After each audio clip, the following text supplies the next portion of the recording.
Welcome to Julie Whitney Scott Presents Let's Talk Theater, a Mind for God production sponsored event, heard only on WGRN LP 94.1, the Green Renaissance Station.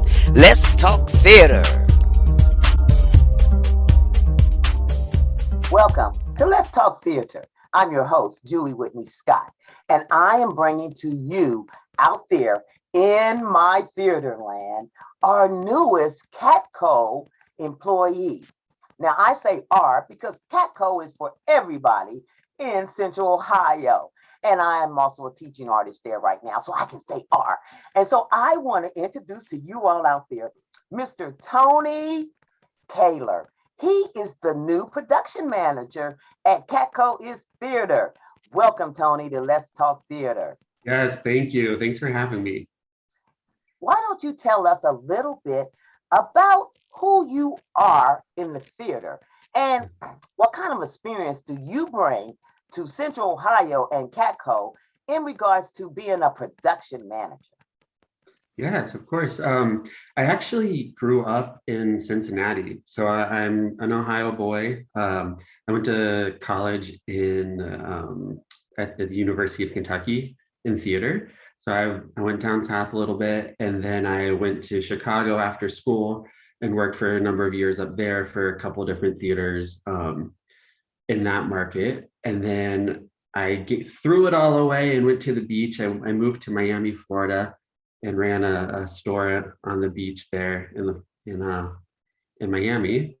And then my soul was dying a little bit working in the store. And I was like, I have to get back to my first love, which is theater.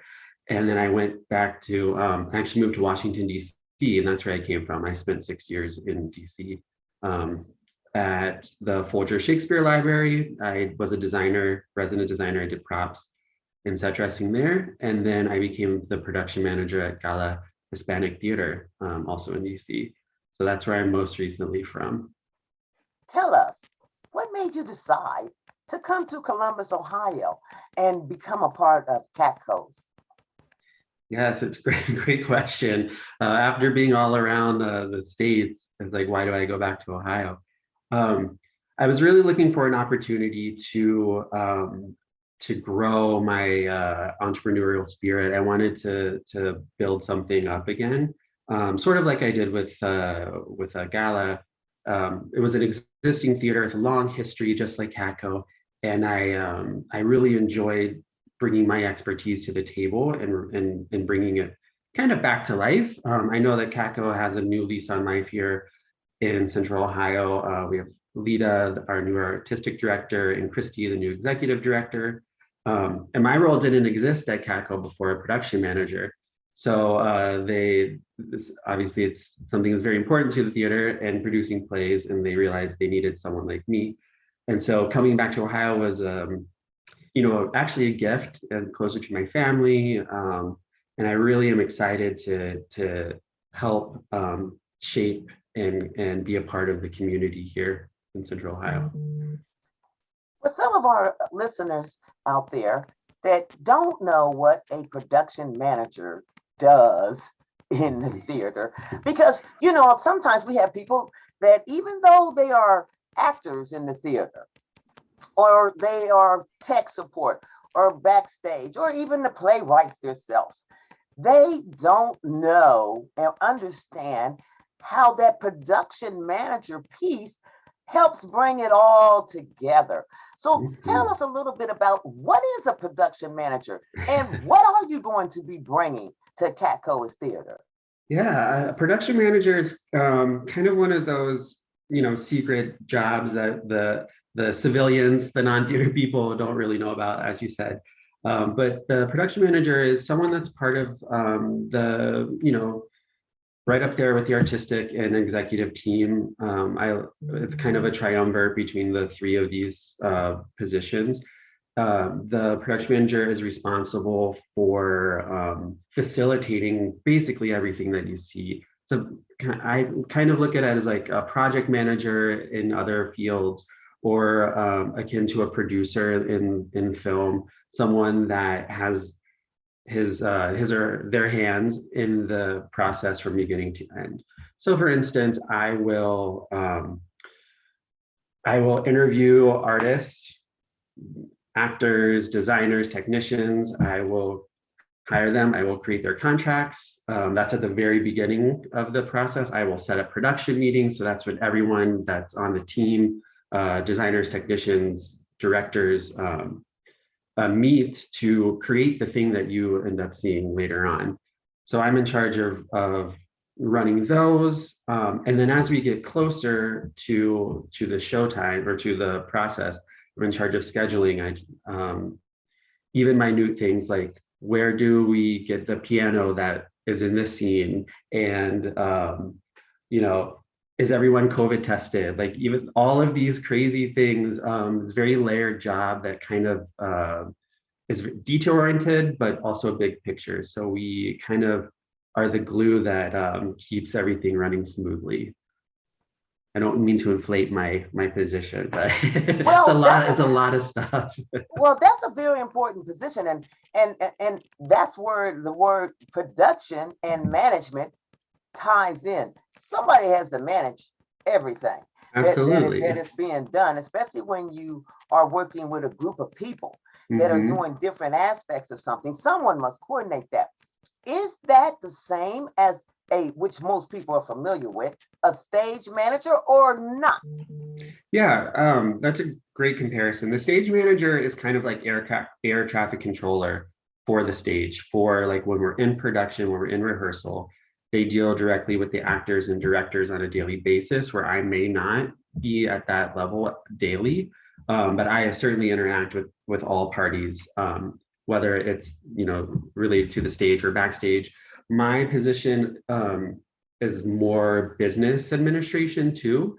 A little like I have office hours, but then I'm also at the rehearsals and I'm at the show. So it's a nice mix of like the kind of business back end and the artistic, because I'll sit in rehearsals and I'll help, sort of guide artistic decisions, because I'm also in charge of the budget for the shows.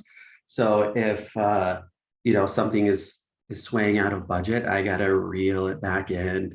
And that goes for sets, costumes, staffing, personnel, that sort of thing.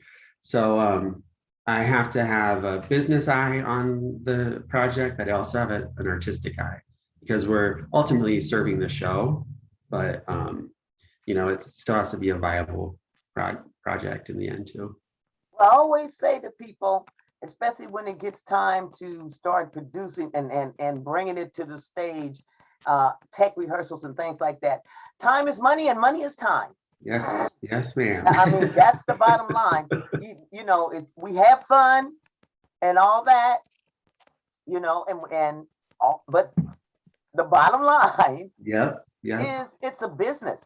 So, Tony, would you say to my audience out there, because one of the things I like to do with Let's Talk Theater is we talk about our productions and stuff, which we're going to be talking about the upcoming Mr. Bird. Yes. But I also want to educate those out there in regards to what goes on in the theater behind, as I said earlier, because a lot of people, they don't know. Absolutely. They know actors, they have this, they have friends, they love the theater, but just really, and I'm also always looking to make sure that I give some kind of knowledge. That's why I'm glad you're giving all this information to people out there that don't even know that, hey, there's a position, a production manager in theater. And it ties into, for the young people to understand how education is also, if you're going to be educated, how tying in business classes with your theater. There are a lot of young people I know personally that are, and not just young, sorry out there, anybody going to theater school, because some of us start in our 40s and stuff. And although I consider that to be young, our 20-year-olds and 18s do not. However, we all are students in the world of theater education. So talk to us about your educational piece. Is there, how did you do it so that you can prepare yourself, as you said, because you got all these hats. You got the financial hats. You got to take care of the business. You got to take care of the people. All of these aspects for somebody out there just now realizing like, oh, there's a production manager? Yeah, You know, how do they prepare for that? What prepared you to be able to come in here? And especially at a time right now, which we'll talk about later about the hmm productions hmm and what type of productions CATCO is looking at and bringing in our time now that involve diversity, inclusion, and equity in theater in Central Ohio. Correct. Yeah, as I grew up in Cincinnati, like I said, and I didn't know that this position existed. And I think that's kind of a real deficit in what our young people are learning about the arts, because like you said, they think that they're actors on stage, they're costume designers, they're directors, but they don't know that there's all this kind of behind the scenes thing. And that's something that CATCO in general wants to start to help educate, through our education programs, whether to children or young adults or early career professionals, that these jobs do exist, because I didn't know that my job existed until I was even out of college. So it was much later, unfortunately. So that's part of the thing that we are trying to bring to this theater ecosystem here in Central Ohio, because I think it will really enhance the arts in the long run, when people realize that they can support the arts without having to be on stage or being quote unquote creative. When we think about creating roles or costumes or whatever, it's a very creative role. We're constantly problem solving. And I just in a meeting with Lita and Christy the other day, I said, theater skills are life skills. Everything that I learned that is important about life, I learned through the theater.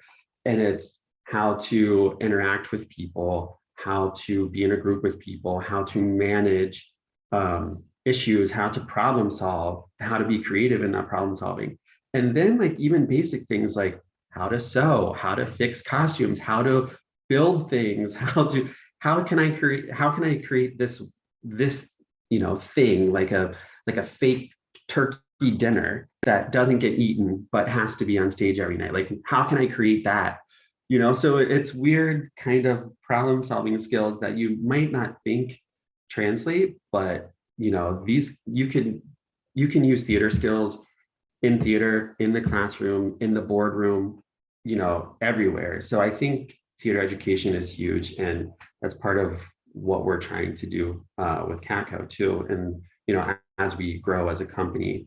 And then my personal skill set, I've been in theater since I was 17. I was a professional actor at 17, but as a kid, I was constantly making backyard plays and living room plays based on Disney movies and books that I had read, and I created costumes and tents, and I played all the parts. So it's in my blood, I think. But then as I got older, of course, I went to college, and I was formally trained. And but then I ran a retail store in Miami, and I had several different kind of managerial business roles where I had large staffs, and I had to do the day-to-day like operations of a business. And I think without a specific arts administration pathway while I was in school, I learned that in real time, on my own through my other careers that I've had. So, and then when I was a freelance designer, I was in charge of my own budgets and making sure things were delivered. So it's a little bit of like innate, it's a little bit of life skills, it's a little bit of school, all of the above. Yes, it's all of the above. And I think that's why some of us can start in theater later in life and start in it with not having any education in theater. Absolutely. But as you had stated earlier, because of the experiences in life that you have done and learned and grown from, and then adding that to theater, which is all of those things that you can do well with if you do that, and then you combine it. That's why I think art in general, any kind of art, that people at any kind of age or stage of their life can engage in. Absolutely. Because art is all about creativity, what's in your mind, you know, the things like you said as a child, and bring it, because you know, I consider myself still having the child in me. You know, it keeps me youthful. So no matter how old I get, I never forget the child that I was. And that's how I relate to people of all ages, children, youth, teens, seniors, whatever. I relate to them as you know, as they are and where they are. And if I've been that age, I remember, you know what I mean? Or if I haven't reached that age yet, I'm hopeful.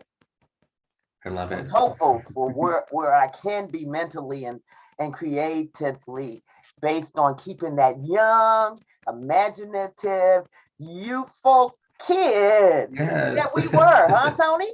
Yes, absolutely. Absolutely. So let's talk now about how you bring in all of this that you have brought here to us at CATCO is theater in Central Ohio. And I'm proud to say CATCO's strong, visible showing that they are truly about their new mission statement, which involves inclusion and diversity, and equity across the board, so that everybody has a piece, a part of theater. Talk to us about how you are a part of that, what Leela and Christy have already started and already doing, that was actually, you know, started back before with Joe when he was there. Absolutely. And how is that coming? Talk about the upcoming productions, especially the one that's coming up right now. And how does this all work? Talk to us, Tony. Absolutely. Well, I'm glad you brought that up, because that was one of the things that really drew me to CATCO, because for me, it's, even though I'm kind of business minded when it comes to my role in the theater, I don't think it's enough to put on a play just to put on a play. Like, we have to be saying something with not only the story that we're telling, but how we're telling the story, and with the storytellers that are part of that. So, you know, I've been with companies before where that didn't feel like what was happening, and that's pretty discouraging, because I don't feel like it's worth it if you're not trying to say something, or to leave, you know, better how you found it, kind of, with your storytelling. So the vision that Christy and Lita came up with in words that really just, like, I signed right on. I was like, please hire me, because this was in my interview, was their vision. And the vision is: CATCO strives to become a nationally recognized anti-racist contemporary theater that anchors a thriving Columbus theater ecosystem in an empathetic, equitable world. And the way that we do that is by harnessing the transformational power of theater that engages with our audiences at the current moment to inspire the community of empathy. So it's kind of a big thing, but every word was carefully chosen, and I can say that every word I say amen to. Like, I believe, I subscribe, this is the mission that I want to lead with my work and with the art that we create. So with that said, we have a beautiful season. Lita really knocked it out of the park. Very smart choices for this market, and for the resources that we're all walking into, because we're all new. The three of us are in our education and our marketing. There's 5 people that are brand new to this company within the last year and a half. And so we did a show this summer, but Mr. Burns is our first, like, real play in the space, inviting people back inside the theater. So Mr. Burns, it's called Mr. Burns, a post-electric play, by Anne Washburn, who's one of the most produced playwrights in America these days. And it is a play in 3 acts, which sounds crazy, but it's beautifully done. And it takes place after a pandemic. And this play was written 10, 11 years ago, so it's very fitting. It takes place after a pandemic and some sort of like nuclear event that has caused electricity to no longer be a viable energy option. So we follow these groups of people that have become family to survive, navigate this world without electricity. And all the while they are using The Simpsons, the cartoon show that's on Sunday nights, as a through line, and they are using that as kind of a parallel story. And they actually present the work later on in some of the acts. So I don't want to give too much away, but we see the first act is right after this kind of, major world event. And then I believe it's like 7 years later, we see how this group of people have evolved. And then the third act is like 70 years in the future, how we all sort of acclimated and became theater makers without electricity. So it's a play that's very apropos. Like, we are talking about world changes that affect everyone. We're trying to create community and make theater and use like pop culture. So it's a really beautiful thing.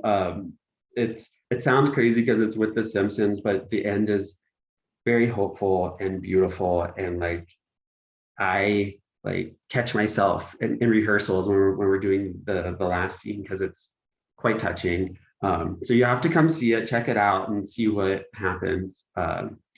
But we're very proud of this piece as our first piece back with everyone in a more traditional theater way.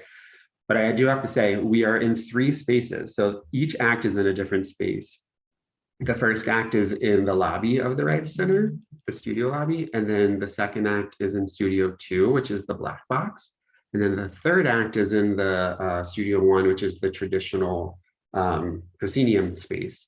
So we see a progression of these people in these spaces too. So each space is its own kind of world and time. And so it's an immersive experience. Hopefully it translates and you really feel what we're feeling on stage.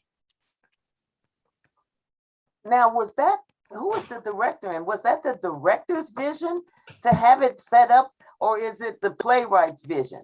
Because that's another thing I like. I love, when you have plays, because a lot of people, the director's vision can change things on how they see things if people follow the vision. So was that a director's vision? Who is the director, or was that part of how the play is supposed to be set up? Yeah, the director is Lita Hoffman, who's our artistic director. This will be her second show. She did an Iliad this summer in the amphitheater, which I know was a great success for the times, But for Mr. Burns, it's not necessarily written to be in 3 different spaces. Each space is quite different in the play. Act 1, all 3 acts are quite different locations. So it kind of lends itself, and we're lucky because the Rife Center has so many spaces. CATCO in general has so many spaces available to us, which is crazy for some of us that have come from other theaters that have like 1 playing space. So that's another thing that's hard for a production manager to manage, is being in 3 different spaces. But we had talked about a number of different ways to do it. At the beginning, we tried to be able to do the first act in the scene shop because it was very dark and it can be moody and post-apocalyptic, and then take the audience up the freight elevator. But there's like safety and all kinds of security issues surrounding that. But we tried to do the loading dock. So there was a lot of creative thinking about how to make each space feel different and true to the theme of each act. And then it just worked out, like budget wise and availability to do it in the lobby the the first scene. But yeah, that's all Lita. Really, it's all Lita wanting to take advantage of the resources that we had, and the play lends itself to it if available. So Been really quite impressed with Lita. She's doing the whole team. The whole team is doing a great job. And when I say team, I mean the whole administrative piece is doing a really, really good job of just, like I said, visibly showing change, looking at getting away from the contemporary plays, which quite frankly exclude anybody other than white presenting actors, mostly male. Right. Actors, as prime roles. So it's so good, and not saying that we don't need that. We do need that. Let me say this. The reason that there's a reason the saying says you need to learn from your history and your past. You need to know that. You need to see this. You need to know what happens. And theater, of course, has always been able to do that. I think what happens and had happened somewhere along the line is we kind of got stuck in not looking at plays that are happening that are dealing with what's happening in our era, that are dealing with what's happening now, and we somehow theater companies got into this mindset that the best theater is all the old contemporary theater. Right. And when you and when you get like that and you say that, and then all the theater companies are doing that, it's a disservice to the audience who have a right to see things that are going on in their life at their time, and children have a right. And it's a pleasure for them to see what their adults are dealing with in their time. Absolutely. and this, and like what happens, and also the creative minds that come together when you talk about and deal with not just what went on in the past, but what's going on right now. Yeah, absolutely. What's my story? And so that's the key. The key is what's my story with each era for me in theater. I want to see progression. I love the old stuff. Yes, of course. I was born on it. Yeah, of course. Yes. But I want my children to see what happened during my lifetime. I want them to see the struggles that I had, that our people went through. Other people need to see the struggles and the triumphs and the victories that their culture went through. So that's why I'm really excited. Yeah. And I think I think this season really speaks to what you just said. It's very diverse in many ways. A lot of the shows, just in general, as far as like casting, are not specific to race or gender. So we can tell the stories with the talent that we have, and we can seek out new talent that we haven't seen recently on our stages. So that's that's why I love our season, because that's what's in mind, and that's what our casting has in mind.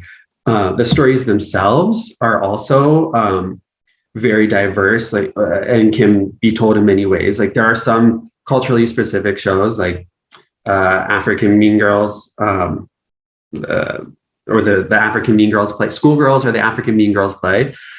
Herschel and the Hanukkah Goblins, which is the great children's book, Hanukkah book. Luchadora, which is about a girl, a Mexican girl who is in love with the Mexican style wrestling with the mask, the luchadora mask.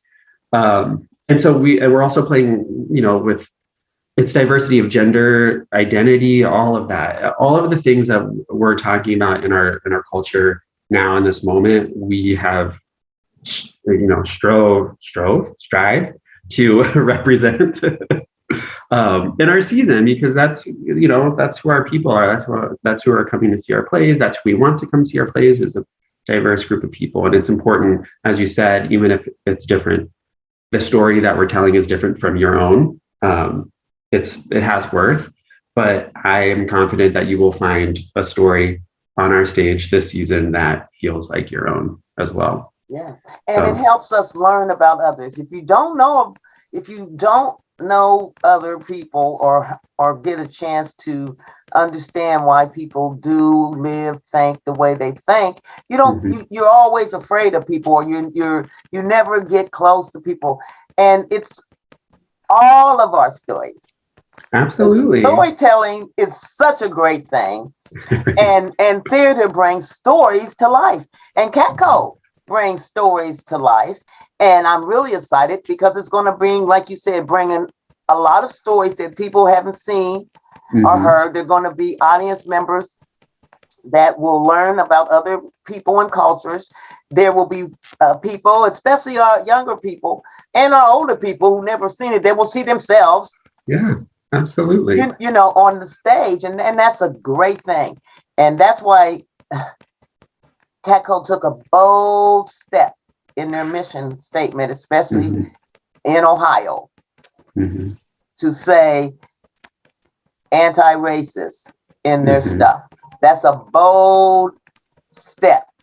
Yeah. But it's a step that shows that they are serious. That they are serious about changing the dynamics at CATCO in regards to what their audience members will be able to see, what the actors and other theater people in the community will be able to come to and work and be a part of, and that it's bringing together theater. CATCO is theater, and they are making it known through you and other people that they have hired and the plays that they have selected for the next season, that CATCO means business, guys. CATCO means business. Yeah. And so I encourage everybody out there listening to Let's Talk Theater, and the voice of Mr. Tony Koehler, who is the new production manager at CATCO is Theater. And is that tied into his kids too, right? Yeah. We still have the CATCO is Kids. There's two shows. The Herschel and the Hanukkah Goblins is a TYA show. And the Luchadora play is also considered a TYA production. So, Tony, as we close out, I always ask my guests to do one thing. Well, you're going to do two. Okay. I would like for you to, give a word of encouragement to someone out there that's thinking about, I might want to be involved in the theater. I don't know if I don't want to be on the stage. Give a word of encouragement to somebody out there thinking about being in the theater and looking at it as not just a acting thing, but also a business job. And then I want you to tell people how they can get tickets and see what's going on at CATCO for the rest of the season. Yes.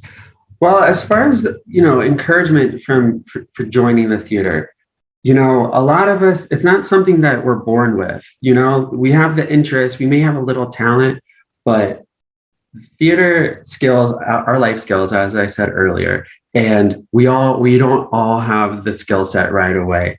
And that was probably something that I was most misinformed about as a young theater artist when I was growing up in Southern Ohio. I didn't know these things, and I was scared to even join because I didn't think that I was going to be good enough. And you know what? You are, you do have something you can bring to the table. It's not, as you said, it's not just acting. It's not just directing. It's not just designing. There are so many other positions in the theater that I promise you have an interest for you.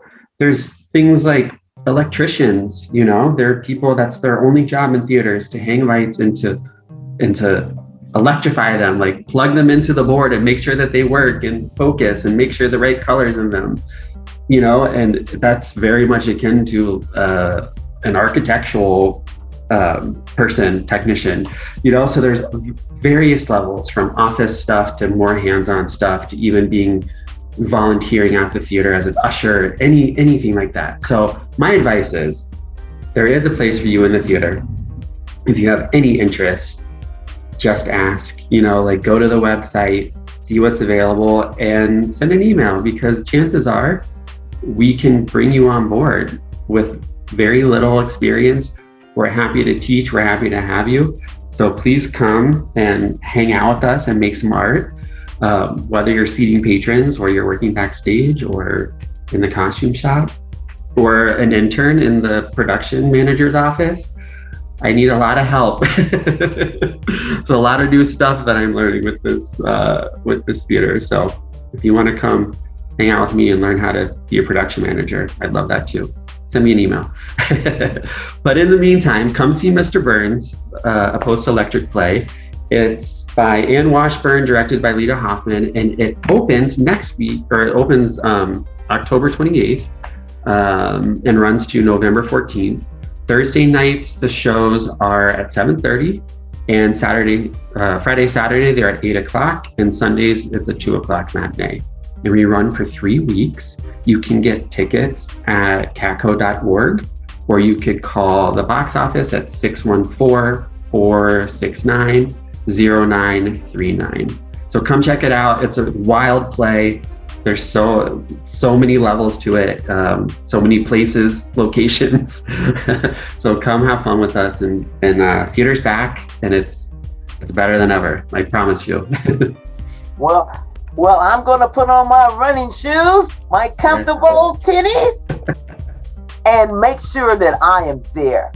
All right. Beautiful. I just want to thank you so much, Tony Koehler, and I want to welcome you again to Central Ohio. Thank you. I'm happy to be here. Thanks for having me, sharing the space with me today. I appreciate it. So thank you.